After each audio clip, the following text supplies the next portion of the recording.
Assalamualaikum warahmatullahi wabarakatuh. Jumpa lagi di channel saya, Kucisti Ika Channel. Dan hidup itu seperti mengendarai sepeda. Untuk menjaga keseimbangan, Anda harus terus bergerak. Albert Einstein.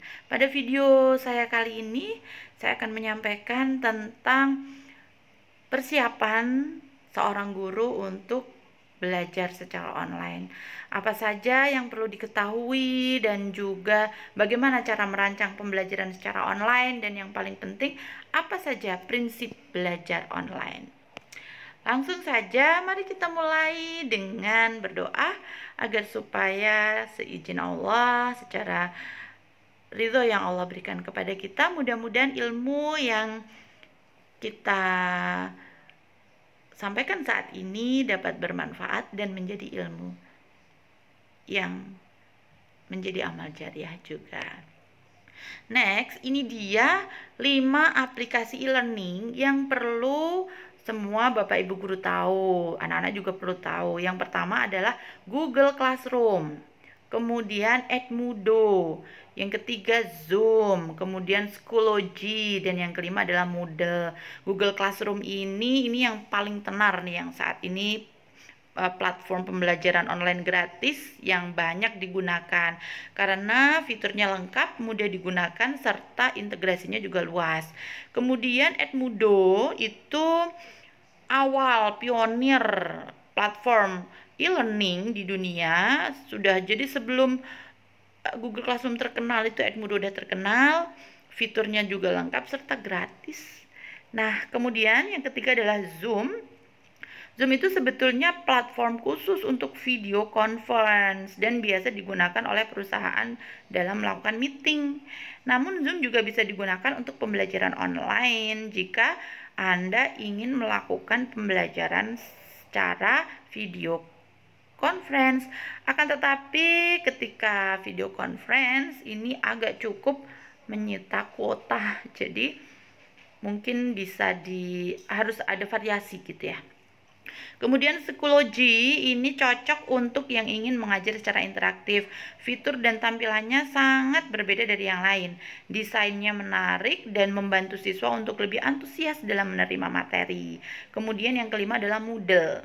Moodle itu adalah aplikasi e-learning yang memungkinkan siswa masuk ke dalam ruang kelas digital, mengakses materi-materi pembelajaran. Dengan menggunakan Moodle, pengajar dapat membuat materi pembelajaran di sana langsung ya.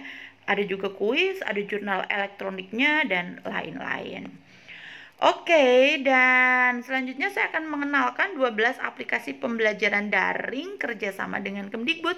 Yang pertama namanya adalah Rumah Belajar, lalu ada Meja Kita, ada Ikando, ada Indonesia X, Google for Education, Kelas Pintar, Microsoft Office 365, Kuiper School, Ruang Guru, Sekolahmu, Zenius, dan Kisco Webex.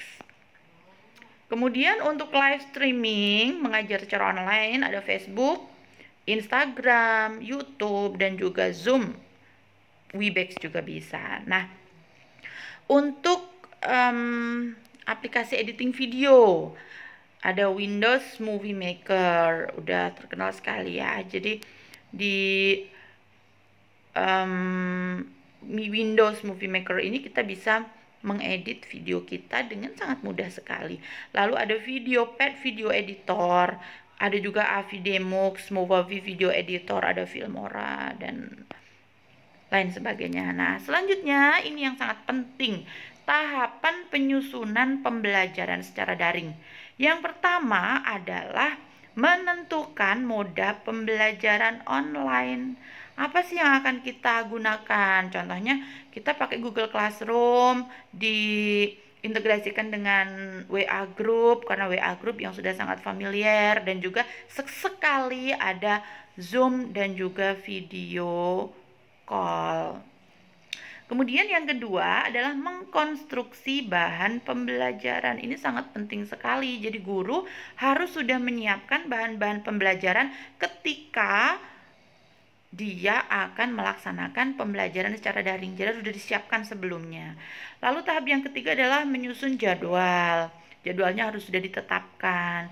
Yang berikutnya tentunya melaksanakan pembelajaran online tersebut. Kemudian jangan lupa sajikan secara interaktif.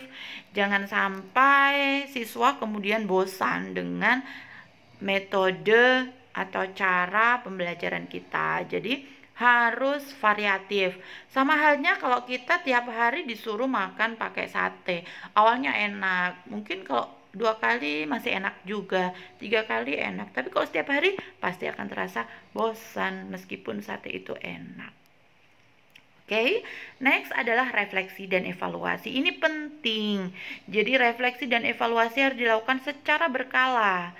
Kita akan melihat kelebihannya, kekurangannya, kendalanya, dan kita akan mencari solusi atas kegiatan yang sudah kita lakukan. Nah, ini juga sangat penting. Prinsip pembelajaran online yang harus diperhatikan. Yang pertama adalah ajak siswa bergembira. Itu poin yang sangat penting.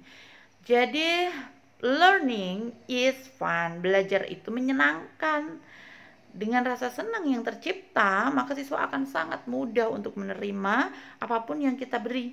Tapi kalau dia sudah benci dulu, maka otomatis dia akan kesulitan untuk menerima materi yang kita berikan. Jadi, make your students happy, oke? Yang kedua adalah kaitkan belajar dengan dunia nyata. Pembelajaran itu intinya adalah mendewasakan peserta didik sesuai potensi dan kebutuhannya. Nah, inilah yang menjadi dasar pertimbangan pembelajaran kontekstual. Kaitkan pembelajaran itu dengan dunia nyata yang ada di sekitar siswa kita.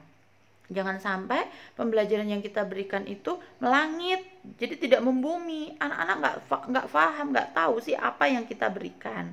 Kemudian next, atur durasi.